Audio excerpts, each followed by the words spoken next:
வளமுடன். ஜெய் சிவா யூடியூப் சேனலுக்கு உங்கள் எல்லோரையும் வரவேற்கிறோம்.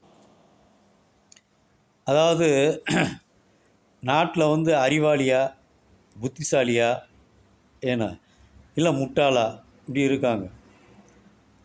ஆனால் 2 பேர் நல்ல அறிவாளிங்க, 2 பேர்.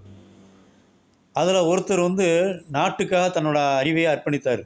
நாட்டுக்காக, மக்களுக்காக தன்னலம் பார்க்காம பொதுநலம் பார்த்து நாட்டுக்கே தன்னை அர்ப்பணித்தார். அவர் வேறு யாரும் இல்லை, டாக்டர் ஏஜே அப்துல் கலாம் ஐயா அவர்கள். ஒருத்தர் மற்றவங்க எப்படி போனாலும் பரவாயில்ல, தன்னுடைய சுயநலத்துக்காக உலகமே அதிர வைக்கிற மாதிரி. ஆனால் பிரில்லியண்ட், சரியான பிரில்லியண்ட். இன்ஜினியர்னால் அவர் தான் இன்ஜினியர், சரியான இன்ஜினியர். எந்த இடத்துல சென்டரில் இடித்தா அந்த பில்டிங் தரமட்டமாகுமோ அதை தன் மூளையை வச்சு பயன்படுத்தினார். எப்படின்னா, அமெரிக்காவில் 2 பில்டிங் இடிஞ்சு விழுந்துச்சு.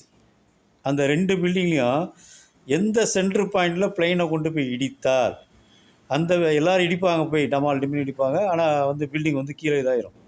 ஆனால் இவன் பார்த்தீங்கன்னா கரெக்டாக சென்டர் பார்த்து இடித்தான். யார்? Osama bin Laden.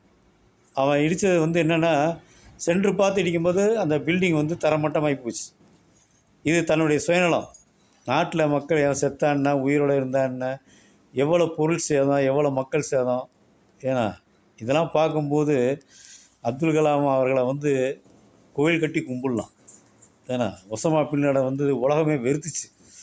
ஏன்னா தன் தீவிரவாதிகளை அவங்க மட்டும்தான் இது பண்ணாங்களே தவிர இதாச்சு. 2 விஷயங்க. நம்ம அறிவாளியாக இருக்கோமா, புத்திசாலியமாக இருக்கோமாங்கிறது நம்மளை பொறுத்து தான் இருக்குது. அறிவாளி தான் வாழ்கிறதுக்காக சந்தர்ப்பத்தை உருவாக்குவான். புத்திசாலி தனக்கு கிடைச்ச சந்தர்ப்பத்தை பயன்படுத்துவான். இது 2 இல்லாமல் முட்டாளாக இருக்கிறவன் உருவாக்கவும் மாட்டான், சந்தர்ப்பத்தை பயன்படுத்திக்கிறவும் மாட்டான். தன்னைத்தானே அழிச்சிக்கிறவான், சுற்றி உள்ளவங்களையும் அழிச்சிருவான். நீங்கள் அறிவாளியாக இருக்க போகிறீங்களா, புத்திசாலியாக இருக்க போகிறீங்களா, இல்லை முட்டாளாக இருக்க போகிறீங்களாங்கிறது நாமே முடிவு பண்ணிக்கிறோம். நல்ல முடிவாக நீங்களும் எடுங்க. வணக்கம்.